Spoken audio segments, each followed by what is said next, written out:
Boa tarde para todo mundo. Espero que estejam nos ouvindo bem, nos vendo bem. Eu sou a Assunta Camilo, do Instituto de Embalagens, e hoje nós vamos ter o prazer de conversar um pouco com o Mário Haberfeld, que é da On Safari. Então, primeiro eu gostaria de agradecer o Mário pela disponibilidade, disposição de conversar e falar desse projeto tão lindo com a gente, e agradecer as pessoas que estão nos assistindo. Então, Mário, seja muito bem-vindo, muito obrigada. Bom, eu vou apresentar você um pouco para as pessoas que ainda não te conhecem, tá? O Mário Haberfeld, ele foi piloto de corrida por quase 20 anos e sua carreira conquistou vários campeonatos. Foi piloto de testes na Fórmula 1 e pilotou por grandes equipes também na Fórmula Indy. Em 2011, ele se formou na Harvard Business School e fundou o On Safari, que visa conservar vários biomas brasileiros, valorizando suas espécies, criando emprego, valorizando terras preservadas e estimular o ecoturismo. Hoje, ele preside a Associação On Safari e também está no conselho da SOS Pantanal e do Pantera Brasil. Mário, seja muito bem-vindo. Se você quiser dar as boas-vindas para as pessoas que estão nos assistindo, fique à vontade. Obrigado, Sunta. Prazer estar aqui com vocês, participar aqui, conversar um pouco sobre On Safari e sustentabilidade, sempre um ótimo assunto. É muito bom. E é muito importante, né, a gente contar, né? Eu tive a oportunidade de visitar o Pantanal e ver alguns projetos lá, contar para as pessoas que estão na cidade que o Pantanal fica muito distante de São Paulo e do Rio. Acho que é mais distante de São Paulo e Rio do que da Alemanha, né? Do que da Holanda, porque quando eu estive lá me disseram que mais de 60% dos visitantes eram holandeses. Então, eu acho que falta esse contato e falta mostrar o trabalho que vocês estão fazendo e o quanto os biomas brasileiros, né, e outras, não só a região do Pantanal, está sofrendo, né, os animais de lá e de outros lugares, como da própria Amazônia, por falta de um melhor trabalho nosso nas cidades, né? De cuidar um pouco melhor do meio ambiente aqui, porque afeta todo mundo. A água e o ar é o mesmo, né? Bom. Acho que é um ponto importante que você tocou aí, né? O brasileiro tem mania de querer conhecer fora do país, em vez de explorar o país, né? Acho que o Brasil tem tanto lugar bom para ser explorado, desde praias até safaris, Pantanal, tudo isso. Então, acho que nem você frisou bem aí, até parece que a Europa é mais perto do Brasil, afinal de contas, muita gente de fora vem conhecer o Pantanal e aqui no Brasil as pessoas ainda estão começando a viajar para esses destinos, né? Então, sou suspeito para falar, mas recomendo muito vir visitar o Pantanal, a Amazônia, tudo isso, antes de pensar em ir para a África ou outro destino desse tipo. Ou mesmo para a Disney, né? Acho que é mais relevante, mas vamos lá.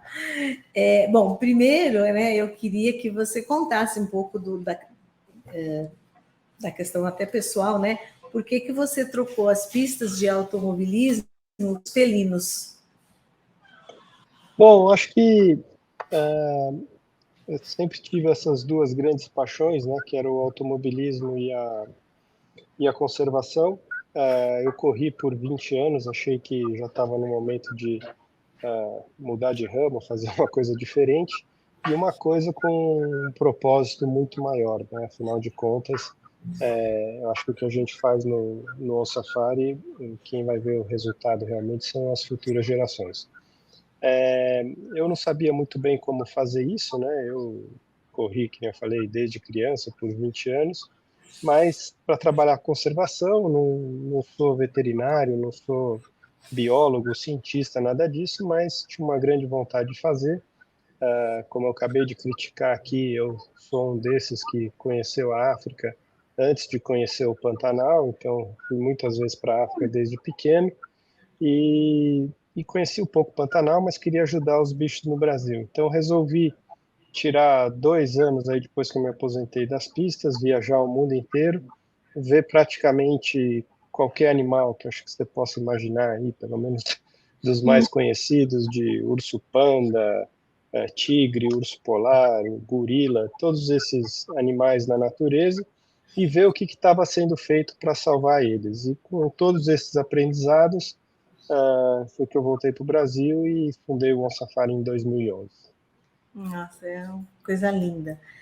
E você começou em 2011, teve algum modelo assim que você escolheu, achou que era o mais importante ou É, eu acho referência que para o, ir? eu acho que o modelo que a gente decidiu, no fim, adaptar, vamos dizer assim, da África para o Brasil foi o que aconteceu no Sabi Sands, né, que é uma região vizinha ao Kruger Park, né? O Kruger Park é o maior parque nacional da África.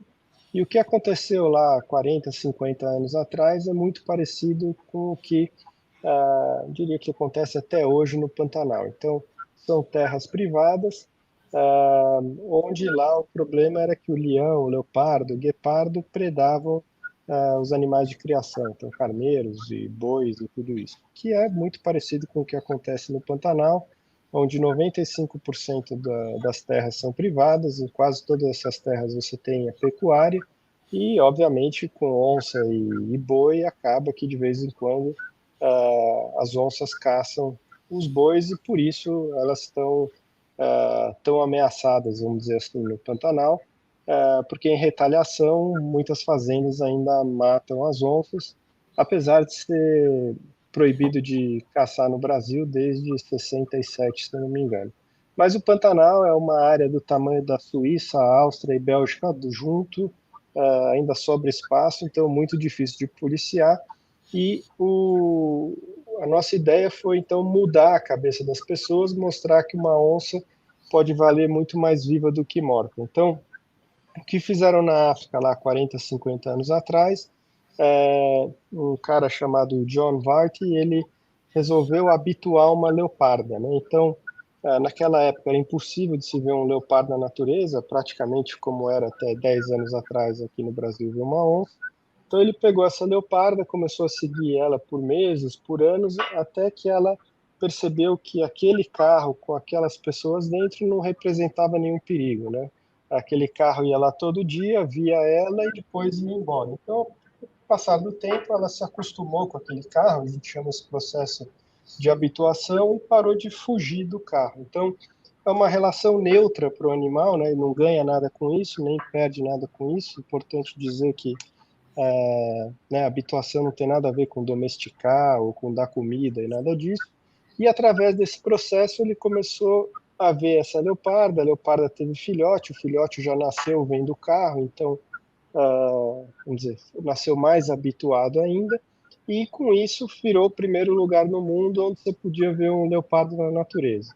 Então ele fez lá uma pousada, ficou cheia, fez outra, ficou cheia, fez outra, e Legal. com o passar do tempo, os vizinhos começaram a ver que ele estava ganhando mais dinheiro que eles, cuidando da natureza, do que os vizinhos lutando contra a natureza, né? Matando leões, leopardos e tudo isso. Então, com o Né? tempo, os vizinhos foram copiando esse modelo, é, também fazendo pousadas e tudo isso, e 20, 30 anos depois, toda essa região vizinha ao Kruger Park virou uma grande reserva. Continuam terras privadas, mas hoje eu diria que o melhor lugar do mundo para se fazer, né, o safari, fotografar animais selvagens e tudo isso. Então esse processo foi muito legal porque ele foi bom para os animais que pararam de ser mortos e valorizados, ele foi bom para os donos de terra, porque hoje em dia as terras lá valem muito mais com o ecoturismo do que elas valiam simplesmente com a pecuária.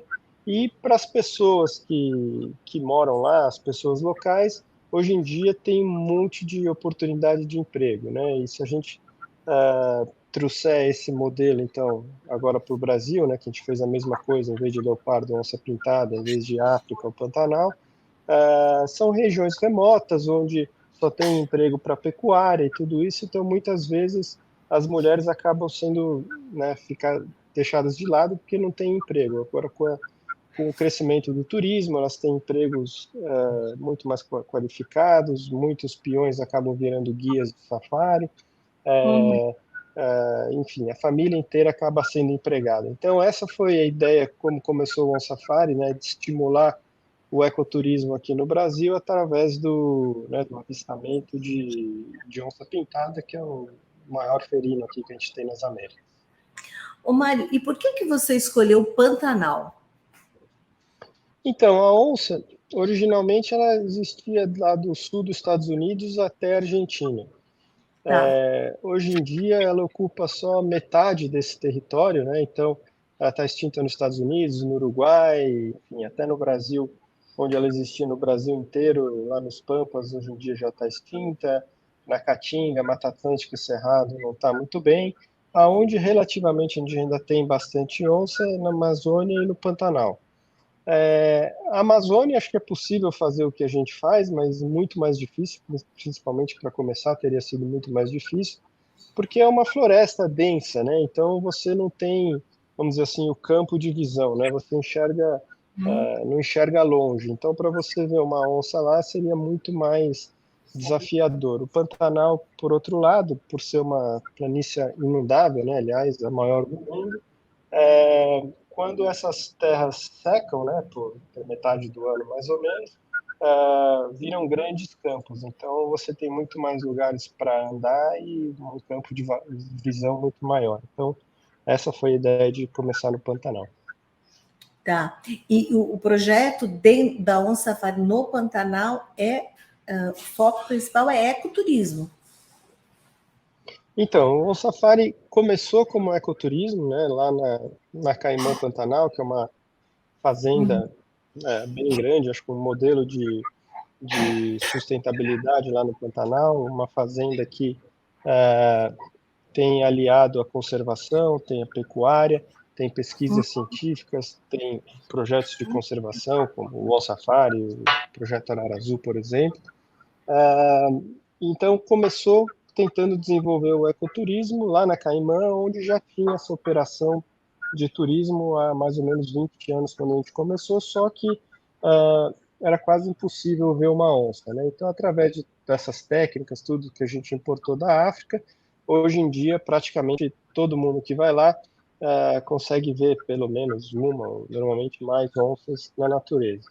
Mas o On Safari cresceu ao longo desses 11 anos e hoje a gente tem diferentes frentes no On Safari, né? Diria que o turismo, o ecoturismo ainda é uma grande frente. A gente opera não só na Caimã e não só no Pantanal, mas também na Mata Atlântica, no Cerrado a gente faz o processo parecido, mas em vez de onça com lobo-guará, a gente tem trabalhos também Legal. na Amazônia.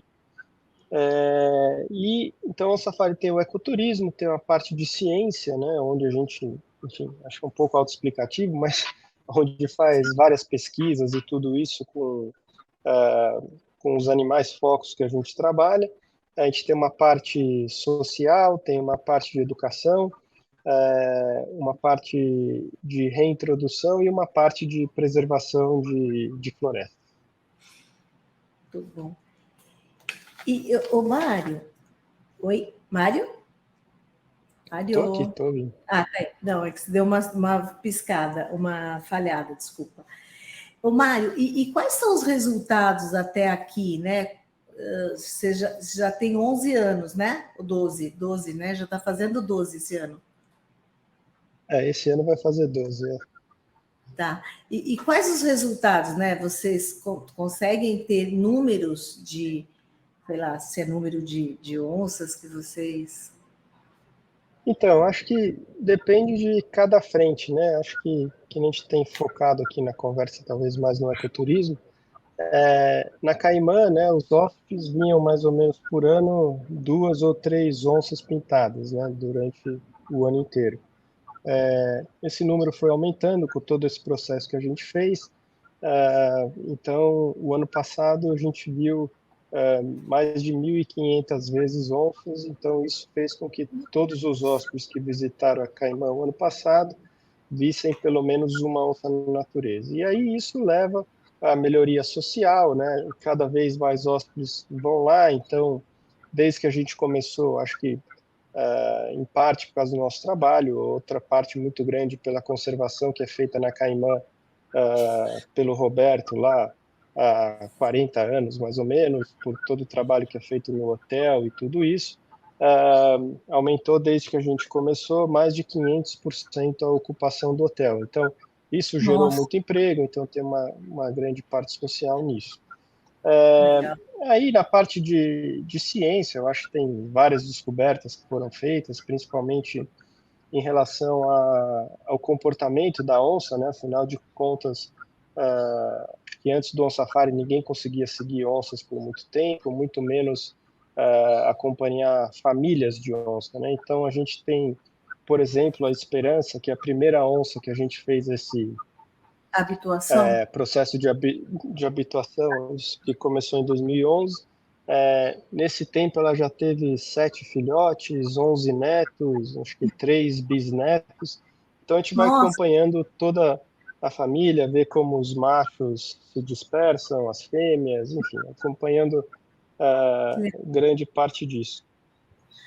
Deixa eu, E acho que na as onças, parte... Desculpa, ah, não, não, é uma pode falar. curiosidade. A onça só tem um filhote por vez? Não, ela pode ter de 1 a 4 filhotes. Ah, A gente nunca viu, né, nas nossas pesquisas na natureza, pelo menos nunca viu nascer 4 filhotes. Normalmente são 2, mas a gente já teve alguns casos de 3 e que os 3 sobreviveram e tudo isso. Então, é, sim. acho que na média a gente acabou de publicar uma pesquisa. Eu acho que na média uma onça tem mais ou menos na, na vida inteira uns 8 filhotes. É, legal. E E aí, desculpa, pode falar. Desculpa. não, eu ia falar só na parte de florestas, né, que essa é uma outra grande área do safari, onde a gente arrecada recursos e compra áreas grandes para preservação. Afinal de contas, não adianta nada a gente ter onça, lobo-guará, ou seja lá que bicho for, eles não terem onde viver, né? Então, a gente tem Sim. grandes áreas de preservação. Então, hoje em dia, o On Safari já tem mais de 60 mil hectares que o On Safari toma conta e mantém essas áreas, né, com modelos sustentáveis. E aí, através dessas áreas, a gente já criou grandes corredores, né? Então, em volta da Caimã, o On Safari administra uma área lá, e com isso a gente criou um grupo que já junta 430 mil hectares em um corredor para a vida silvestre, né? Então, é um dos maiores corredores para a vida selvagem do mundo. Então, acho que isso é um negócio muito legal. E talvez o maior feito, vamos dizer assim, que talvez o On Safari é reconhecido, foi que a gente foi o primeiro a conseguir fazer reintrodução de onça pintada na natureza, né? Então, a gente desenvolveu uma técnica onde a gente conseguiu pegar filhotes de onça pintada que foram parar em zoológico, Olha, ensinar esses filhotes a caçar, né? Que normalmente é a mãe que tem que ensinar, e depois soltar eles na natureza. Então, o primeiro caso são 2 onças, né? 2 irmãs que chamam Isa e Fera. Elas já estão há 8 anos na natureza, né? Elas já desde que a gente soltou elas, caçam sozinhas, defendem o território delas, já tiveram filhotes, já tiveram netos. Então, a gente tem replicado esse processo não só no Pantanal, na Amazônia, não só com onça pintada, mas com lobo-guará, onça parda. Até para a Argentina, a gente já mandou uma onça pintada para um lugar onde a onça até já estava extinta, né? Então, acho que esse foi um processo bem legal que a gente fez, ou tem feito. falando de extinta, né? No Brasil, ela continua com perigo de extinção ou já Então, acho que consegue? depende muito do bioma, né? Então, lá no Pampas ela já está extinta, na Mata Atlântica e na Caatinga. Oi? Não, o Pampa é no Rio Grande do Sul, Santa Catarina. Lá no sul. Aí na Mata Atlântica e na Caatinga, acho que ela é criticamente ameaçada, então está bem ruim. No Cerrado um pouquinho melhor, aí no Pantanal e na Amazônia acho que é vulnerável, então está relativamente bem. Mas mais da metade das onças pintadas que existem no mundo estão no Brasil, né? Então o Brasil é um país-chave para conseguir preservar essa espécie. Então, você estava me falando, eu não sabia que existia onça negra. Eu pensei que fosse pantera quando fosse negra, assim, que nem a que está aí. Então, existe onça, além da pintada, a preta e a parda. A parda eu sabia, eu sabia. A onça parda é uma outra espécie, né? É um animal menor, né, do que a onça pintada. A onça pintada já é um felino maior, né, o maior das Américas, chega a pesar no Pantanal 140 quilos. E Isso é legal. ela existe por todo o Brasil, né, fora Pampas. E sem ser no Pantanal, ninguém sabe explicar direito por quê, mas nos outros biomas elas podem ser melânicas, né? Então elas podem nascer pretas. Então ela é uma onça pintada normal, igualzinha, a mesma espécie, tudo igual, só que elas nascem pretas, né? Uma diferença dos genes dela. Que interessante. Eu não É muito sabia. mais raro, mas existe. E nem isso pode acontecer com leopardo de nascerem pretas, com leão, no caso, nascem brancos, então tem Branco é, na África. o tigre também pode nascer branco. Então, Já vi na Argentina. Na Argentina tem. Muito bom. Bom, e você acha que, bom, para existir onça, a gente precisa ter floresta em pé. Ponto, né? Não tem outro jeito, certo? E quais são os desafios para a gente conseguir ter mais floresta em pé? eu acho que cada vez mais é um desafio, né? Então, eu acho que no Brasil é um lugar que é super importante para o mundo inteiro, né? Para a gente manter as florestas, negócio de aquecimento global e tudo isso. Então, acho que cada vez mais a gente vai ter que, como ser humano, focar em pagamentos por serviços ambientais, né? Então, ou seja, crédito de carbonos ou outros mecanismos que façam, né, a pessoa, os proprietários de terra que têm floresta em pé serem recompensados por isso, para que não queiram cortar tudo e fazer um pasto e plantar e colocar gado, por exemplo, plantar soja, sei lá o que vai fazer. Então, eu acho que é importante, é uma preocupação grande, acho que não só do Brasil, mas do mundo inteiro, de criar esses mecanismos, que eu falei, por exemplo, o crédito de carbono, para que esses proprietários sejam recompensados em manter a sua floresta em pé e assim a gente evitar aquecimento global e tudo isso. Legal.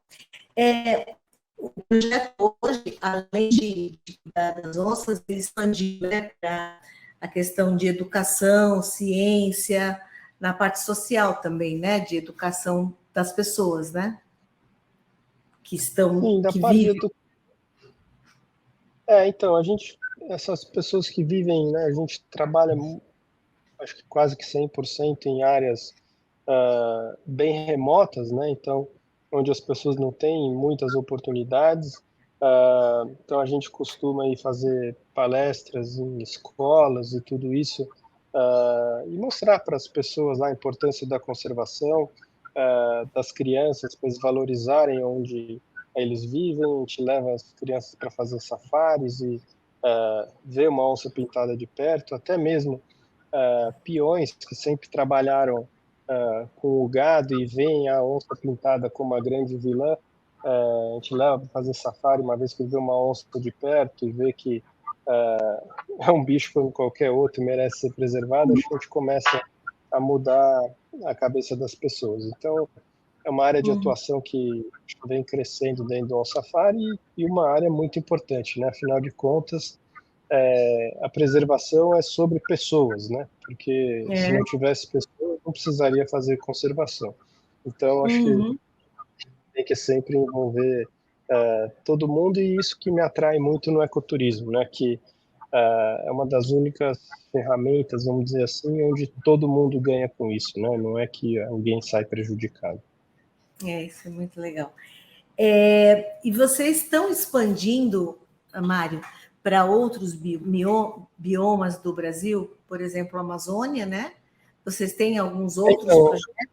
Mata Atlântica, não hoje a sei. gente tem, hoje a gente tem 10 projetos espalhados pelo Brasil, né? Então, tanto no Pantanal, na Mata Atlântica, no Cerrado e na Amazônia. Então, nessas 10 bases diferentes, né, que nem a gente chama, a gente desenvolve uma ou mais frentes dessas 6 que o Safari atua.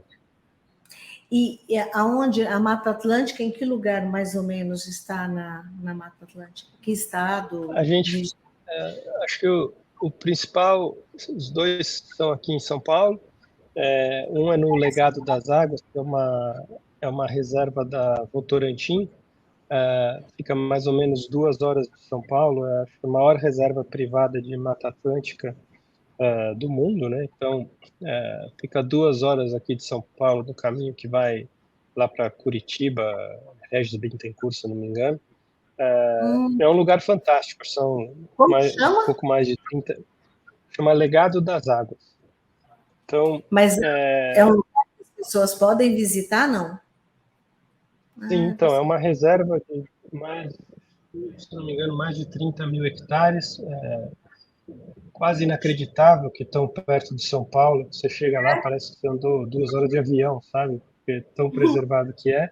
E sim, eles têm passeios lá, a pessoa pode visitar durante o dia, tem uma pousada, você pode passar o fim de semana ou outros dias da semana, e tem vários passeios de trilhas, de caiaque, enfim, várias coisas diferentes, e a gente lançou no final do On Safari, no final do ano passado, um passeio On Safari lá também. Então, é um passeio onde a pessoa faz a trilha acompanhada de guias do On Safari, então vai explicando diversas coisas sobre a natureza, e um outro que você faz um passeio à noite com o carro, iluminando e procurando pelos animais. Que legal. Tem uma pessoa, a Ana Carla Souza, está perguntando, na Amazônia, fica próxima a qual cidade ou em qual cidade? Então, na Amazônia a gente tem 3 bases diferentes. A gente tem uma área lá do Safari que é para preservação, então nem tem turismo nem nada. A gente opera numa pousada chamada Taimaçu, que lá onde a gente faz principalmente a parte de reintrodução de onças. Isso fica no sul do Pará.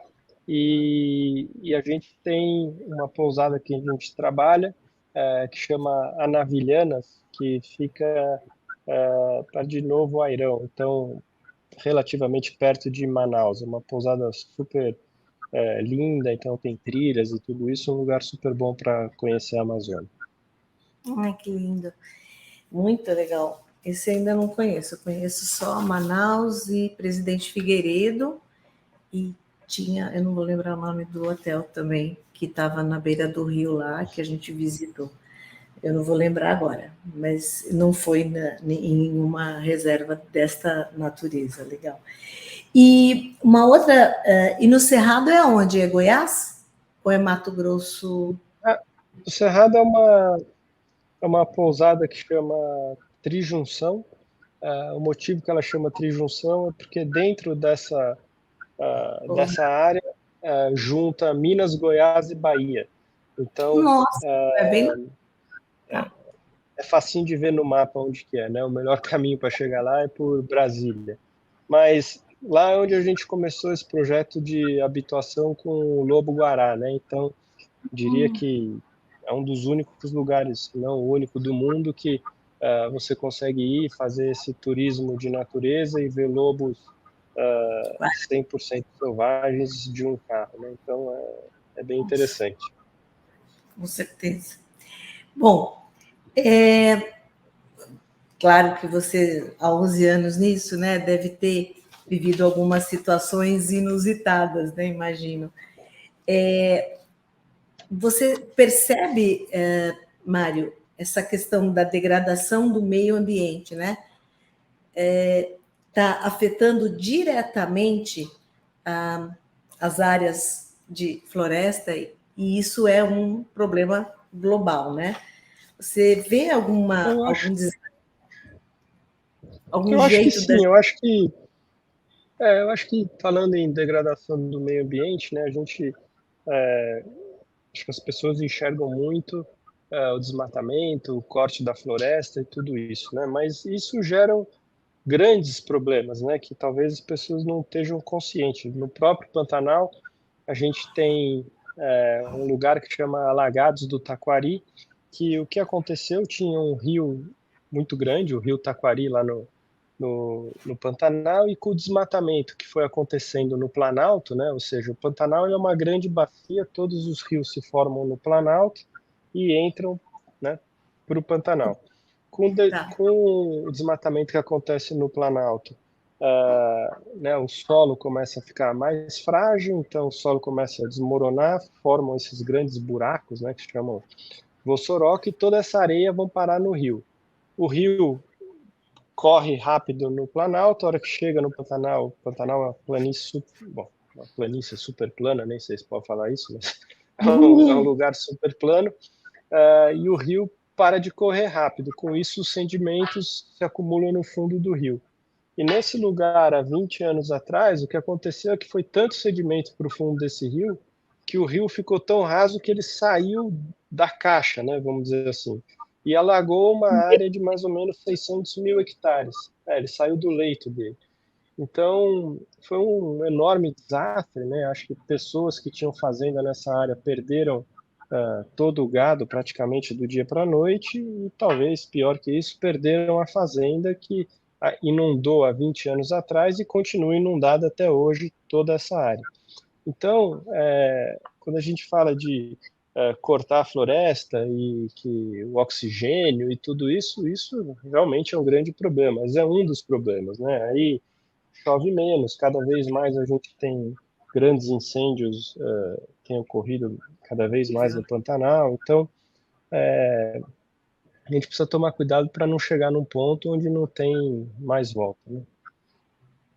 Esse rio só não tem como recuperar, mexer, fazer, refazer o leito Ah, dele. não, Não tem não como. dá, são 600 mil hectares, eu nem sei te falar, se eu fosse para chutar aqui, sei lá, é umas cinco, cinco vezes o tamanho da Grande São Paulo, sei lá, um negócio assim. Então, o tamanho do estrago, acho que o ser humano Foi não grande. consegue arrumar. Por outro lado, é um lugar que ficou, vamos dizer, desabitado de ser humano por 20 anos. A natureza sempre vai dar um jeito de proliferar, várias áreas morreram, mas os animais lá se recuperaram. Hoje virou, entre aspas, um grande refúgio de vida selvagem, né? Porque eles estão lá há 20 anos sem ninguém atrapalhar. Mas é um grande desastre econômico e, enfim, ambiental e tudo isso. Legal. Bom, Mário, você acha que o desafio brasileiro, né, de mostrar para o mundo que é possível o Brasil cuidar, é possível a gente conseguir mais recursos para o Brasil, conseguir ter respeito ainda do mundo? Não, com certeza é, né? O Brasil é o país mais biodiverso do mundo, né? Acho que tem a floresta mais importante do mundo, a floresta amazônica. Então, com certeza, conseguir recurso, acho que tem muito recurso para isso, acho que tem muita gente preocupada com isso. Agora, é, precisa fazer as coisas acontecerem, precisa manter a floresta em pé, precisa tudo isso, senão cada vez mais vai perdendo credibilidade até um ponto onde não vai conseguir mais recursos. Mas eu sou positivo, eu acho que tem bastante gente inteligente preocupada com esse problema. e tentando agir de várias formas para tentar minimizar o impacto e, quem sabe, reverter isso. Recuperar um pouco esse tempo perdido, né? E essa imagem tão arranhada, né? Que a gente tem. Mário, e quais são os planos para o futuro do projeto, né? Onde você pretende chegar? Onde vocês pretendem chegar? Eu acho que o Safari cresceu bastante, então, hoje em dia, eu acho que a gente está trabalhando bastante na parte de governança e de toda a estruturação do OnSafari.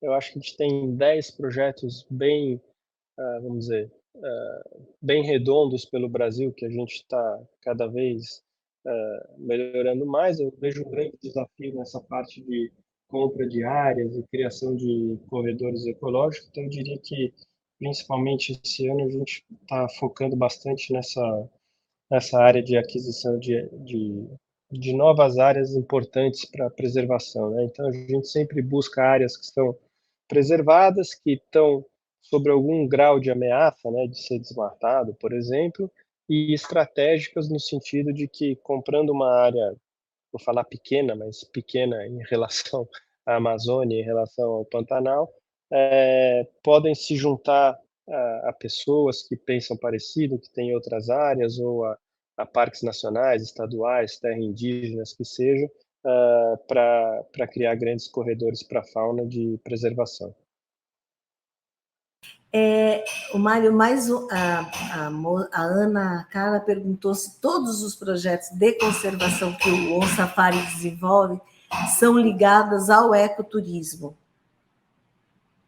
Eu diria que não todos, acho que em todos os biomas que a gente trabalha, a gente tem uma operação de ecoturismo, mas, por exemplo, como eu mencionei aqui, uma das áreas que a gente tem de preservação na Amazônia é uma floresta intocada. Lá a gente não tem ecoturismo. Pode ser que um dia venha a desenvolver isso, mas enfim, acho que tem lugares mais fáceis e melhores para se desenvolver ecoturismo do que lá. Mas eu diria que o ecoturismo ainda é uma das principais frentes do Safari. Legal. Eu não sei se você quer colocar mais alguma coisa, Mário, se você quer convidar o pessoal que está assistindo, né? Para participar eu não sei se vocês têm algum projeto que as pessoas podem normalmente seguir, né? Ou seguir vocês pelo Instagram. Não sei se você quer fazer um último convite para as pessoas. Não, acho que agradecer aqui, obrigado pelo convite, sempre prazer poder participar aqui com você. Acho que para a gente sempre é bom, quanto mais as pessoas se envolverem, se engajarem com isso. Então, todas as nossas mídias, sei lá, Facebook, Instagram, seja lá o que for, é sempre OnCafari, né, sem o C cedilha. Então, muito legal seguir isso, e tem o site que é oncafari.org. A gente até está, se as pessoas realmente se interessarem, a gente está com um projeto de reintroduzir um filhote de onça pintada na Amazônia, e acho que lá no site tem como se envolver um pouco mais nisso. E, bom, eu queria te agradecer seu tempo, sua disposição, disponibilidade, convidar o pessoal para que está assistindo, quem quiser, vai ter sexta-feira um evento presencial e ao vivo, que vai ser a apresentação das tendências do mundo da embalagem, e que vai ser sexta agora, e em março já começa a nossa agenda de cursos. Então, eu agradeço você, Mário, agradeço o público, e nós tivemos uma live a semana passada que também foi muito legal, e já estamos preparando logo depois do Carnaval, a gente retomar, tá bom? Obrigada, Mário, um abraço para todos do OnSafari, tchau. Obrigado, um abraço para todos vocês.